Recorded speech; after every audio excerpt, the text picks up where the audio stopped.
All right, well, we did have to deal with a little bit of wind overnight. It probably woke a few of you Little? up. Yeah, well, okay, it was a lot of wind. Yeah, I didn't get any sleep. Yeah, it was a pretty good wind event. We haven't had one of those overnight in quite a while, and a lot of that has to do with a front that's been pushing across the state, and it's now trying to push some of that moisture into the metro right now. You can see a few of those clouds now starting to pop up over the metro area. We've been looking at those clouds over the Sandias throughout a good portion of the morning as that moisture has really bumped up against the central mountain chain and the East Mountains as well. 78 degrees the current temperature with variable wind at 5 miles per hour. We're looking at temperatures in the 60s and 70s across the north, 69 in Las Vegas, 73 in Taos, 75 in Santa Fe, 67 in Los Alamos. Down to the south, temperatures not too bad. We have seen much warmer temperatures recently than this at the noon hour, so a nice little break from the heat. 83 degrees in Roswell as well as Carlsbad, 86 in TRC, and almost 90 degrees currently in Deming, but lately we have been well into the 90s even at the noon hour. Wind gusts across the northern portion of the state right now,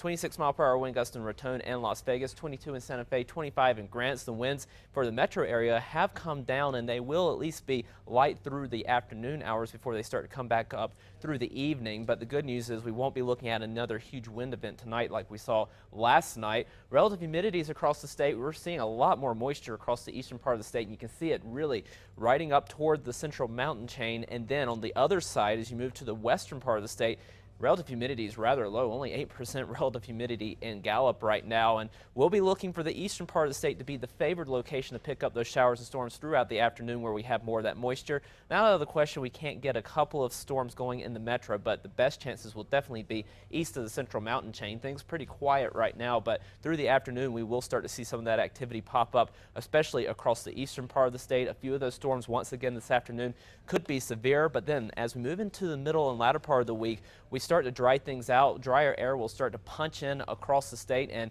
as that moisture starts to go down, our temperatures will start to go back up, and we'll be looking at a pretty hot end to the week. But the good news is this will be short-lived. As we move in toward the weekend, the models want to indicate a little bit more moisture moving back into the state, which will take the edge back off of that heat and give us another chance of getting a couple more storms across the state. That's something we'll have to watch out for. In the meantime, today we'll have another shot of getting a spot storm over southern Colorado. Highs into the 80s this afternoon. Then drier toward the end of the week and beginning of the weekend, but you can see a few clouds starting to move in toward the end of the weekend, and that is some of that moisture trying to make its way back into southern Colorado as well as New Mexico. Northwest, mostly sunny, highs into the upper 80s and low 90s. We look at mostly sunny skies throughout at least the next 7 days, with highs staying in the lower 90s. Over the southwest, mostly sunny. It will be hot once again this afternoon. Temperatures in the triple digits for several locations, but we'll start to take the edge off the heat as a little bit more moisture starts to move back in toward the weekend. We'll be looking at the low 90s once again. Over the southeast, partly cloudy, scattered afternoon showers and storms, highs into the upper 90s. We heat up for Wednesday and Thursday, but as some moisture starts to move back in toward the weekend, we're back into the mid 90s. Over the northeast, partly cloudy skies, afternoon showers and storms, highs into the 80s and 90s. We'll be looking at that chance once again for Wednesday and then drying out for Thursday and Friday before another shot of getting a couple of storms into the weekend. Over the northern mountains, increasing clouds throughout the day, afternoon showers and storms, highs in the 70s and 80s, drier toward the end of the week, but then another shot of getting another storm toward the end of the weekend. Over the East Mountains, partly cloudy with a spot storm, highs in the upper 80s and low 90s. In the metro, we'll be looking at partly cloudy skies with highs in the mid 90s, and we dry out even more. More sunshine for Wednesday and Thursday with highs in the mid 90s, perhaps a storm by Sunday. And for more weather updates throughout the afternoon, just follow me on Twitter at KRQE John. All right, sounds good, John. Thank you.